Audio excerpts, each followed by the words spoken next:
I'm going to be honest, I almost forgot that this game even existed.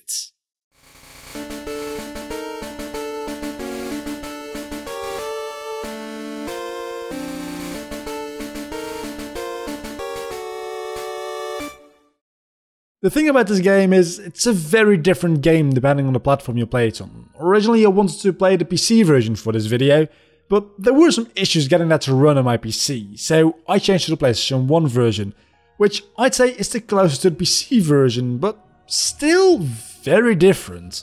The game starts off with some narrator giving you the story exposition by reading a book. My best guess is they did this because they simply didn't have the capacity to render this in a cutscene, because it would require more 3D models and areas, and they would never be used again, and there would also be a lot of animation work, of course.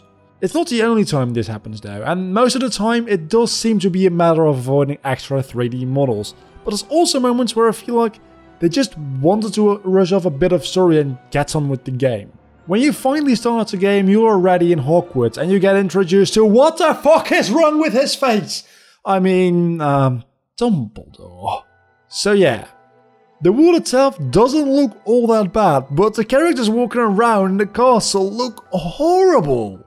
I know it's a PlayStation 1 game, but still, this is actually horrifying. Now it's of course time for some tutorials. Malfoy has captured her owl, Hedwig, and you need to go after him, and of course, ever so conveniently for the game, the way to confront Malfoy has basically all gameplay elements scattered about. Climbing, jumping, and your default knockback spell. And being able to charge that spell. All of that combined is pretty much everything you need to know to play the rest of the game. There's also 4 types of every flavored beans found in the castle. When you get a certain amount of them, you can go to Fred and George and they'll give you the password to a certain portrait, where you can find extra helpful things such as better Quidditch equipment or an upgrade for your knockback spell. After saving Hedwig, it's time to go to some flying lessons, and I must say, the flying is a decent amount of fun in this game. It controls rather well, all things considered, and when the time actually comes to get into Quidditch rather than just randomly flying through hoops, it's a good amount of fun. This is probably a good moment to mention house points too. For most things you do in the game, you will be rewarded with house points. Most of these are scripted events, which you'll always get, but some of these you actually have to put some effort into, and you'll only get them if you play the game properly. That being said, even if you get all the house points you can, the amount of points the other houses are based on the amount you got. So by the end of the game, Slytherin will always have more than you. Now it's time for your first class, Charms. There's a little obstacle course before you can get to the class, but you should be fine getting there in time. Once you're there, you're ready to learn a new spell. This is done by repeating a sequence of button presses displayed on the screen for you. It's a rather boring and stupid way of learning a spell in my opinion, but hey, it works. After learning the spell, you have to use it for a little bit so the game knows you're not a complete total fuck up and you can move on with your life. And by that I mean you have to go see Hagrid. But of course things can't get too easy. So when you try to leave the castle, you run into Malfoy and he challenges you to some kind of duel. And because this is literally still the first day of school, you hardly know any magic, so you throw wizard crackers at each other. This takes a while. And it's rather annoying to do. Now that you're outside, you're ready to go see Hagrid. What amazing adventure will this result in? Well, he tells you to go to herbology class and then he just kinda leaves. I guess we're learning a new spell again then. And yes, we are learning a new spell, and this one is actually my favorite spell in the game. And it's not used nearly enough throughout the game if you ask me. You have to press a sequence of buttons in the right timing in order to perform this spell. Something about the visuals of the spell with the object you're casting the spell on in the background just really works for me. After learning this amazing spell though, you have to go to see Hagrid because he didn't send you that letter for nothing. He needs to get some fire seeds because he's a crazy lunatic and he wants to hatch a dragon egg eagle. You, being the good friend that you are, decide you want to risk your life to go get those seeds, which you need to jump over lava for. I swear to God, how does this school get away with this shit?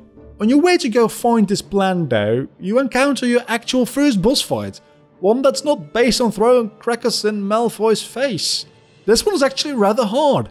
You have to hit a statue that's attacking you just after it's tried to attack you, so you have to dodge its attack and then really quickly attack it before it recovers. After returning to Hagrid with the seeds, you run into Neville, who has lost his Remember-All. Or well, Malfoy stole it. Of course, now you have to beat the ever-living crap out of Malfoy, but not using magic, or God forbid, crackers. No, this time you're on a broomstick flying around the castle grounds. This is actually a really fun part of the game, and I honestly wish they would have used this kind of battle system a bit more. Even if it was just an optional content. I like it. Right after this you get placed into the first Quidditch match. Like I said before, these matches are really fun to play.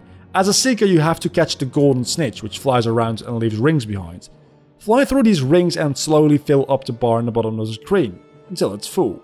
At which point you have to catch the snitch at the right time, and that's it. You've won the match. Nothing too complicated, but fun nonetheless. You hardly have any time to enjoy that victory though, because Snape is waiting for you outside to tell you the potion class won't start until his missing sloth brain has recovered. So, it's obvious what we have to do now, right? Get on this sidetrack adventure and get back that sloth brain to start potion class. Honestly though, nothing interesting happens during this part of the game, so let's get to potion class already. Whoa, what a surprise! Nothing of importance happened there either! It's almost like the game is being stretched out because it would be too short otherwise. So let's get going to defense against the dark arts. The obstacle course here actually gets rather difficult and I almost didn't make it, but then again, this game is made for kids, so nothing to worry about. I'm just really bad as it seems. Entering the class you learn the single most useless spell in the game. I'm so happy we spent time on going to this class. At this point the game started to bore me a little bit, so I decided to take a break and come back to do the rest later. I almost never do that because I feel bored, so that's not a great sign. Doing some more sidetrack bullshit with floating eyeballs, yeah, I don't get it either. We have to get to our very last class of the game, Transfiguration class. After leaving this class, you get a delivery from Hedwig, but Peeves steals it from you, and now you have to race him to get it back. I'm not sure if it's true, but this race feels really rubber band as fuck. And it's made so that you can't realistically lose. Either that, or it's just really easy. Which is a real possibility too. And when you beat him, you get the invisibility cloak. I guess it's time for some sneaking around, and hell yes it is. Time to avoid Filch and Mr. Norris in the Forbidden Corridor.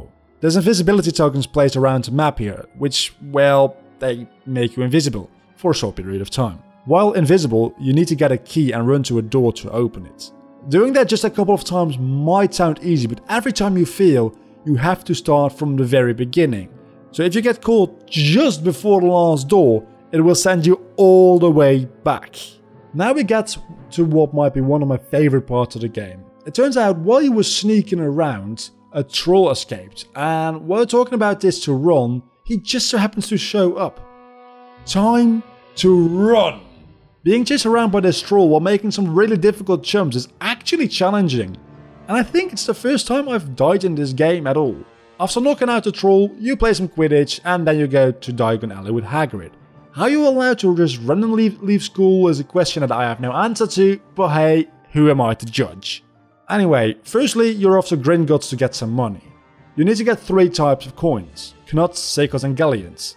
Each of those you need to see a goblin for, collect some paperwork and then collect the coins in the mines. The Knuts are rather easy and honestly the Sickles are too, but the Galleons? Collecting those is actually rather hard. This part of the game I remember playing the most as a kid. I had a save file just to do this part over and over and over and over and over and over and over. So replaying it felt really good. After you get the coins, it's time for some minigames. You've got a minigame where you need to find the frog thingy, and there's a minigame where you need to levitate a bunch of shit and just get your prize. But damn that peacock! Everyone who's played this game knows what I'm talking about, because chasing that peacock for its feather is possibly what hell is like. You need to stay on that thing for a good amount of time for it to drop a feather. And you need 3 feathers, and you have a time limit. I'm fairly certain this minigame was designed by the FBI as a torture device. Just in case you couldn't tell, I don't like this minigame. Then it's time to go back to school, where you go into the Forbidden Forest where you run into Voldemort. This suddenly triggers you to try to get into the Forbidden Corridor again, and that's where shit starts getting real. Going into this door leads to the final sequence of the game, and you start off facing Fluffy, the three-headed dog, which you need to put to sleep using a song. Once you've done that, you need to fight an evil plant thingy. For the life of me I can't remember what its name is, but then you need to get into a broomstick and catch a flying key, Quidditch style. But that's not it. This is only the beginning. There's also a chess game to be played, and you need to run away from a troll again. This time though, he's sleepy, so you need to make sure he stays sleepy while levitating things out of his way. Then it's time for the final battle, which isn't anything spectacular, but still the most direct fight between two wizards we get in this game, so it still resembles some kind of feeling like a climax. Maybe? And that leaves us with a completed game. I must admit, I didn't expect to talk about this game for so long, but honestly, after hearing me talk about this game, you don't need to play it anymore. The most amount of fun I got out of this game was a huge nostalgia trip for me. And if you, just like me, played this game as a kid, I would say, give it a replay. You might enjoy it. But honestly, if you didn't, don't try it now. It's not that good. Thanks for watching my in retrospect on Harry Potter and the Philosopher's Stone. If you've enjoyed this video, don't forget to leave a like below this video and subscribe to my channel to keep up to date with my new content. I feel like I'll be doing more Harry Potter in the near future. In the meantime, you can click the thumbnail on the top to watch my in retrospect on Crash Bandicoot, or the thumbnail on the bottom to watch my top 5 Pokemon locations video. Until the next time, I have been Vlogger, you have been awesome as always. Bye.